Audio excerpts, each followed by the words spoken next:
We bought our Ford Bronco Sasquatch package with the 2.3-liter engine in August of 2021.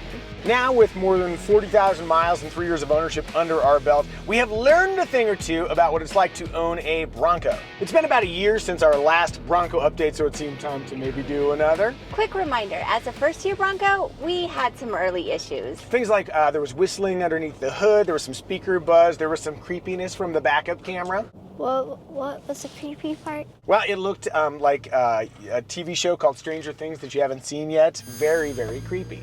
But now let's dive into everything that's gone wrong since last year's update. Nothing has gone wrong. The child is right. Despite early predictions that our engine and transmission would have exploded by this point, neither has, which is really good because we are outside of the 3-year, 36,000-mile warranty period. That said, there are a few minor issues worth noting. Yes, the Bronco has been mechanically sound, but there are a couple of tiny little details. I'm wondering if you've even noticed. Have you noticed, sweetie, that the rubber on the bottom of these front switches for the windows has worn off? I noticed, yes, there was some damage there. They got damaged and I'm like, I'm just gonna rip them right off. So you damaged them? Well, they were damaged and then I ripped them off, but not even really an aesthetic thing, and it's not even really a touch thing, it just loses a little bit of rubber grippy bit there, but that's something that happened. We also had the driver's side tail light, which was an aftermarket part from Oracle, start to go bad. It was intermittent, boy, that's hard to say, intermittently failing. Kind of like my voice. The good news is that Oracle sent a quick warranty replacement, so we popped that right in, and the taillight works great. It was a great opportunity to experience some good customer service. Oh, and then the last one, the front door bungees. I love the form factor here with the bungees, so you can fit a lot in there, but it doesn't take up too much room. The downside is they wear out very easily. And I have yet to find a good replacement for those bungees, and I think the back doors too, they're like plastic welded in, so I don't know how that's even gonna work. But in front, as a solution for the worn out bungee situation so things wouldn't fall out, we found these little like bins, and they work really well. They don't intrude on leg space at all, and they make a very solid place to store stuff while also keeping some of that bungee functionality. That does get into, yes, we have made a few very light modifications since our last update. I added black bolts to our trail sights, which does not sound like a big deal, but actually finding those is shockingly difficult. I found some on eBay in original packaging, but they're not easy to come by. Oh, and then we switched to KO3 tires from BFG, and we did a whole video about that. If you'd like to see what our off-road adventure was like when we first drove the KO3s into the wilds, you can see that here. Well, that's pretty much it. It's been a very light year for modifications. I will say about the KO3s that they're in the wrong load rating. We covered that in our whole video, but we're running them down under the factory PSI. They're like about 35. We could probably do a little bit of fine tuning just to really dial that in, but ride quality has been good. And these things grip shockingly well driving on our windy mountain roads. We recently had our first snow. Kiddo had a field trip.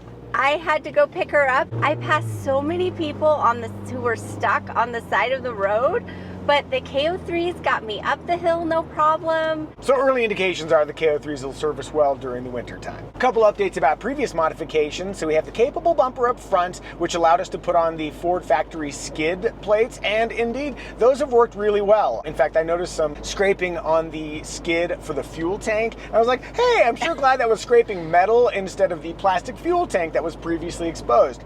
We also added these upfitter switches up here, which allowed us to install some aftermarket lights, and those have served us so well during our off-road adventures, which inevitably lead into nighttime. Along the same lines, the Oracle front headlights have worked really well. Great light coverage, and they look pretty cool, so very happy with those. And then I'm still really pleased with all of the selective painting and powder coating that we did to add a little bit of distinction to our Bronco. That front skid plate and the white D-rings and the white trail sights, mwah!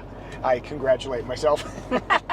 That's actually really helpful now that there are more and more Broncos on the road to pick out ours in a parking lot. There was only one Muzio edition Bronco.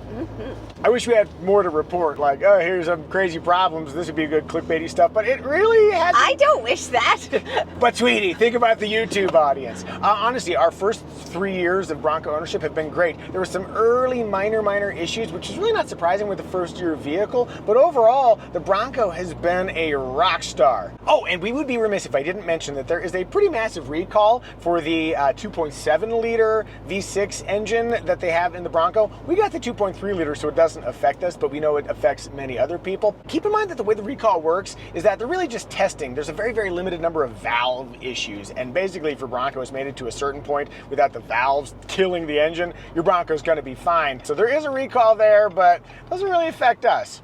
Being cheap has really paid off. Man, I sure do love being a cheap. Based on our Ford Bronco ownership experience, would you buy a Bronco? Based on the general Ford Bronco ownership experience, would you buy a Bronco? Oh, and also, if right now you'd like to predict that now that they're out of warranty, that's when the engine and transmission are going to explode, you are welcome to do that in the comment section. If you'd like to follow along with our Ford Bronco ownership journeys, you can click right up here. Yeah, that's the only way you'll be able to tell, like when our engine and transmission explodes, that you get to engage the Schadenfreude, German's word for joy in other people's suffering. Ha, I knew it! I knew that Bronco would explode. Family, I think we've done a good job reviewing the first 3 years of Bronco ownership. They have a 5 and a 5, and you can get your high five.